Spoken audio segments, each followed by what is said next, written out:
ja tornem a estar aquí, ara amb els nostres convidats que els hi presentaré. Tot seguit, per no perdre ni un minutet. Ja saben, però, abans de presentar els nostres convidats, que els hi voldria dir. Poden trucar si tenen alguna qüestió a dir, algun comentari a fer, i saben que és el 93 298 01 66, o bé escriure el seu correu electrònic expressant també la seva opinió avui si toca, tot junt, c25tv.com. I ara sí, anem a per als convidats, no a per ells, sinó a presentar-los. A la meva esquerra, ja saben vostès que sempre ho dic de manera simbòlica, el senyor Santiago Espot. Bona nit. Bona nit. Santiago. Empresari i escriptor, autor de diversos articles i llibres, l'últim d'ells anomenat Cap a la Independència. També és el president executiu de Catalunya Acció, un projecte polític, no un partit polític. Quina diferència hi ha amb això? Doncs home, la diferència bàsica és que nosaltres no ens presentem a les eleccions ni tenim cap afany per ocupar cap espai de la menjadora oficial, doncs que avui en dia és més aviat el que s'ha convertit la política del país. Aquesta és la gran diferència, i després que també s'ha de pensar que per assolir un projecte polític, per assolir un objectiu polític com és la independència del país, anem errats si pensem que ha de ser a través d'un partit polític que assoleixi una majoria i aleshores proclami la independència. La independència de Catalunya és una cosa d'una importància i d'una transcendència històrica, que això ha de ser tot el poble de Catalunya, al qual, conjuntament, assoleixi aquest objectiu polític. Miri, un tema per començar a debatre, però voldria acabar amb el seu currículum. Té com a objectiu únic i innegociable això que ens explicava vostè, portar Catalunya fins a la independència aproximadament, i vostès hi posen data, el 2014. La pregunta és obligada, senyor Espot. És factible econòmicament i socialment, amb tota aquesta diversitat que tenim a Catalunya, la independència? Naturalment que és possible. El que passa que quan parlem de Catalunya el primer que s'ha de plantejar i s'ha de posar damunt la taula és que Catalunya és un país sotmès per la força de les armes. Catalunya, per tant, ha esdevingut una colònia de l'estat espanyol, al qual ens han generat els catalans un complex d'esclau. Naturalment, d'això, d'aquest problema colonial que existeix a Catalunya, aleshores això es vol fer passar com una mena de raresa, una mena de cosa, de gent que no pot conviure, perquè aleshores hi ha uns drets que ens són comuns. Bé, tot això no deixa de ser una enganyifa, perquè aquí el que preval sempre és un dret, que és el derecho de conquista. Tal com aquella mòmia del Gonzalo Torrente Ballester ens va encarregar de dir a Salamanca, amb la complicitat i amb el vistiplau de tota la classe política espanyola i de tota la societat espanyola. Aleshores, aquest dret de conquesta, unes vegades es fa o es vesteix amb retòrica imperial de tambors i canons, en base de Franco o Millán Estrany, i altres vegades es camufla amb una retòrica d'un universalisme i d'una cosa que tots hem de ser iguals, i això és un discurs que només es pot fer a Catalunya. Perquè si aquest discurs es fes a altres llocs, a les persones que fan aquests discursos, lògicament, ningú les prendria en consideració. Però Catalunya, com que segons ens volen fer creure, no és de ningú, Catalunya és de tothom, per tant és que en tothom, Catalunya, aleshores aquí el que està passant és que com que no és de ningú, aquí tothom pot venir, dir la seva, fer el que vulgui, no tenir cap respecte absolutament per res, i esclar, naturalment la cosa ha esdevingut una situació inaguantable en tots els ordres.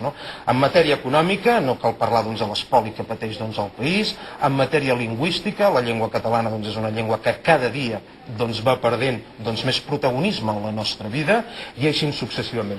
Per tant, vull dir, totes aquelles defenses que es facin de la unitat de la pàtria són defenses que no tenen cap mena d'idealisme, perquè, en definitiva, al capdavall, tothom el que persegueix és mantenir aquesta menjadora en forma de subvencions, en forma de funcionariados i en forma de totes aquelles coses que han donat a l'imperi espanyol viabilitat durant aquest temps. Em penso que hi ha unes quantes coses que ha dit, aquí s'organitzarà una polèmica, però esperarem un momentet, perquè a continuació del senyor Espot tenim el senyor Lluís Cabrera. Bona nit, senyor Cabrera.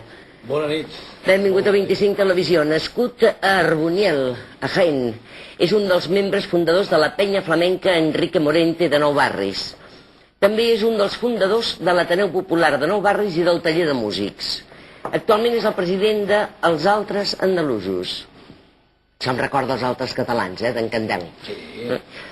Una entitat formada per gent que nascuda, per exemple, a Granada o Jaén o on sigui, o els pares dels quals van néixer a Andalusia i van venir a viure a Catalunya i que no per aquest motiu deixen de sentir-se i de ser absolutament catalans.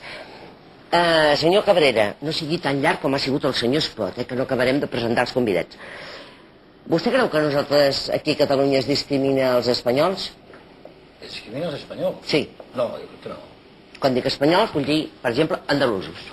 Jo no ho sé, però aquí hi ha una afirmació que diu, de part del professor Antoni Roig, vostès el deuen conèixer, després els presentaré, que va dir que es havia d'anar a fer bolos als barris de la immigració, que són els grans damnificats, i que estan condemnats a ser xarnegos de per vida. Bueno, aquí el que existeix, sí és cert que a Catalunya hi ha unes castes amb cognoms catalans, de socarreu, que es pensen en el dret d'utilitzar a tot aquell que hem arribat de fora i es pensen, de fet, que som inferiors. És a dir, es pensa que nosaltres som inferiors perquè no hem anat a la universitat, perquè no som intel·lectuals, perquè som de nou barris, o de Llefià, o de Sant Roc. Això passa igual si és català d'aquests que diu vostè de les... Passa igual, el que no és intel·lectual... Els que pateixen el síndrome de Sant Gervasi són catalans d'entrada, són uns traïdors, la majoria, que són rics de les classes acomodades catalanes i que sempre han tingut el poder. I nosaltres el que diem és que hi ha una dualitat a Catalunya terrible, una dualitat molt, molt perillosa en aquests moments, que portarà possiblement a un enfrontament, perquè els dirigents polítics han creat una dualitat, que és mantenir uns guetos, tipus Fèria d'Abril, la Fèria dels Andaluces, la Fèria d'Abril. Això està creat expressament? O és per iniciativa dels mateixos... No, això es va crear... Això van ser les cendres que van quedar del foc que va intentar encendre el PSA l'any 80, que va fracassar, dividint a la societat catalana pel joc d'origen, va treure 2 diputats, això va ser un fracàs, i llavors aquestes cendres les va recollir el senyor García Prieto, va fundar la FECAP, que conjuntament i en complicitat amb el senyor Pujol, van, a través de Benestar, l'antic Benestar Social, Antoni Comas, la parella Antoni Comas i Josep Maria Violant, van fer una infiltració a tots els barris obrers per intentar treure un vot que el PSC-PSOE, perquè el PSC és una cosa, el PSOE és una altra, i mai han estat units, a Catalunya això és una altra cosa que després en parlarem, doncs sempre s'havia pensat que el PSC-PSOE era patrimoni seu, aquests vots de la anomenada immigració. Clar, immigració, s'han de dir immigrant, a una persona que fot aquí 60, 70 anys que està, ja està bé. Ja està bé de castes, ja està bé de rotllos. Això vostè vol dir que passa? I tant que passa. Passa. Sí, passa. Hi ha unes castes que es pensen que tenen la propietat d'aquest país. I nosaltres ens considerem catalans perquè hem vingut aquí, hem treballat i hem volgut ser-ho. Som catalans electes per elecció i ningú ens ha obligat ni a parlar català ni a no parlar-lo.